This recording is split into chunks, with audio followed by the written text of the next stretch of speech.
Xoş gördük. Gəlin bugün bir yerdə çox qəribə bir tapmacanı, daha doğrusu Azərbaycan təhsilindəki böyük bir paradoks aydınlaşdıraq. Bu icmalda son 15 ildə yoxa çıxan, necə deyərlər, itkin düşmüş nəticələrin axtarışına çıxacaq. Milyardlarla vəsait xərcləndi, amma ortada gözlənilən nəticə yoxdur. Bəs görəsən niyə bizim gözləntilərimizlə acı reallıq bu qədər fərqləndi? Təsəvvür edirsiniz, düz 5 dəfə. Hər şey məhz bu rəqəmlə başlayır.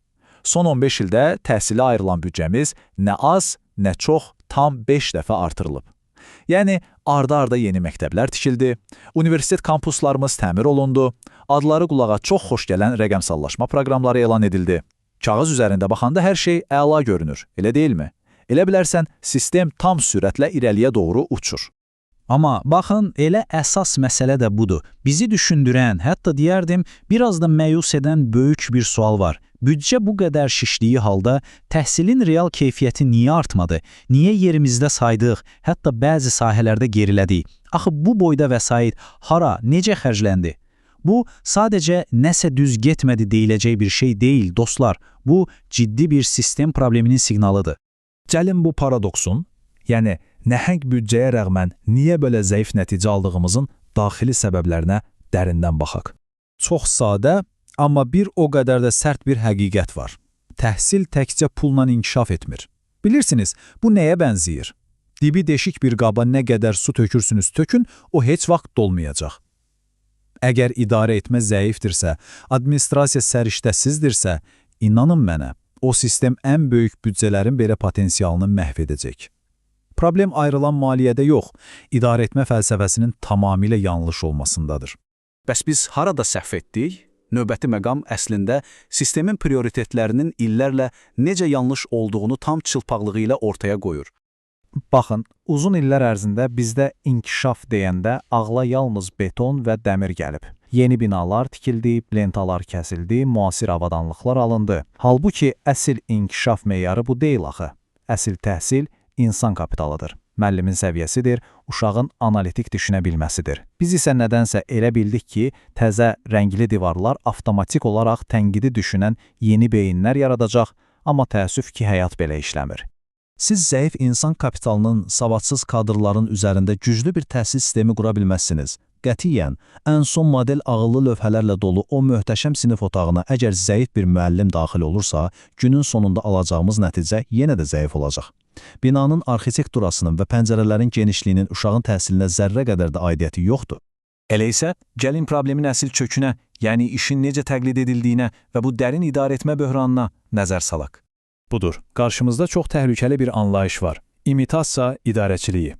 Bu, bir növ gözbağlayıcılıqdır. Təsəvvür edin, hər şey ancaq görüntü üçündür. Qalın qovluqlarda rəqəmlər daim artır, formal tədbirlər biri-birini əvəz edir, amma məzmun, yəni o real keyfiyyət yerindən tərpənmir. Və ən faciəvici də odur ki, bu saxta formallıq uzun illər cəmiyyətə əsl inkişaf kimi sırınıb. Bu cədvələ diqqətlə baxsaq, vəziyyətin reallığını görərik. Bir tərəfdə qulağımızı dolduran yeni terminlər, bitmək bilməyən pafoslu hesabatlar var. Digər tərəfdə, yəni real həyatda isə, zəif müəllimlər, rəqabətə tab gətirməyən universitetlər və durğunlaşmış elm mühiti. Axı köhnə və çürük bir problemin üzərinə təzə, parıltılı etiket yapışdırmaqla o problem həll olunmur. Yaxşı, bəs bu idarə etmə niyə bu qədər aciz qalır? Səbəb çox bəsitdir. Çünki qərarları təhsil iqtisadiyyatından, datadan anlayışı olmayan şəxslər verir. Heç bir dərin analiz yoxdur, hər şey mənə elə gəlir ki yanaşmasıyla intuisiyaya əsaslanaraq həll edilir. Uzunmüddətli vizyon varmı? Yoxdur. Səhv edəndə cavabdehlik daşımaq varmı? O da yoxdur. Hər şey sadəcə anlıq yamaqlarla idarə olunur. Əgər o təməl prinsiplər, peşəkarlıq və hesabatlılıq sıfırdırsa, heç bir xarici möcüzə o sistemi xilas edə bilməz. Bünövrəsi dağılan bir binanın damına dünyadakı ən bahalı günəş panelini quraşdırsanız, nə dəyişəcək ki? Təhsildə də eynən belədir. Kökündən səhv olan bir idarə etməni mürəkkəb proqramlarla, bahalı hesabatlarla pərdələmək mümkün deyil. Bütün bu illüziyalar bizi daha böyle bir suala tərəf çəkir. Əgər inkişaf var idisə, bu real keyfiyyət niyə heç vaxt düzgün ölçülmədi? İnkişaf etmiş dövlətlərdə kimsə kağız dövriyyəsinə baxmır. Onlar ancaq real göstəriciləri ölçürlər. Şagirdin funksional savadlılığı varmı? O qarşısındakı mətni anlayıb analiz edə bilirmi? Universitet məzunu iş bazarında doğrudan da nəyəsə yarayırmı? Yoxsa o diplom sadəcə formal bir sənəddir? Bax, əsl təhsilin nəbzi burada, bu real səriştədə vurur.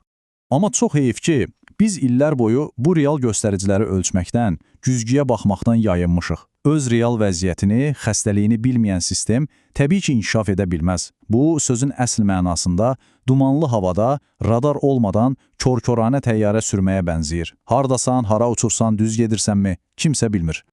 Və hər kəs anlamalıdır ki, bu elə-belə hansısa bir məktəbin daxili problemi deyil. Yox, bu, birbaşa dövlətin intellektual mühərrikinə vurulan böyük bir zərbədir. Təhsil zəifləyəndə ardınca iqtisadiyyat rəqabət gücünü itirir, elm durğunlaşır, ölkənin texnoloji inkişafı tamamilə donur. Bu, sadəcə bugünün yox, bütöv bir ölkənin gələcəyini təhlükə altına atmaq deməkdir. Yaxşı, bəs çıxış yalı haradadır? Aydındır ki, xırda, kosmetik dəyişikliklər artıq kar etmir. Təhlilimiz bu qaranlıqdan çıxmaq üçün bizə 4 aydın addım təklif edir. Birinci, idarəetməni dərhal peşəkarlaşdırmaq lazımdır. İkinci, o qorxduğumuz real keyfiyyəti, məzunun əsl səriştəsini mütləq ölçməliyik.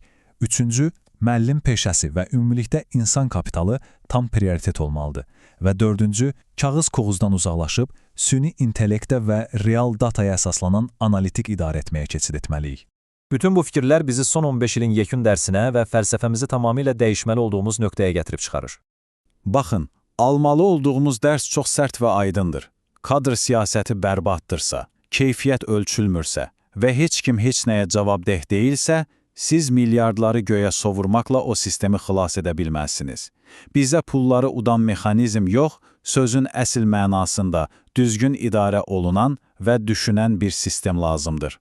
Sonda isə gəlin hər birimiz bu sualı özümüzə verək. Biz gələcəkdə də inkişafı tökdüyümüz betonla, rənglədiyimiz divarlarla ölçəcəyik, yoxsa 21-ci əsrdə təhsilin sadəcə və sadəcə bir insan kapitalı layihəsi olduğunu nəhayət dərk edəcəyik. Seçim tamamilə bizimdir. Ya daşlardan divar hörməyə davam edəcəyik, ya da o divarların içindəki insana, beyinlərə sərmayə qoyacağıq. Sizcə, cəmiyyət olaraq bu sadə həqiqəti tam anlamaq üçün daha neçə 10 illik itirməliyik?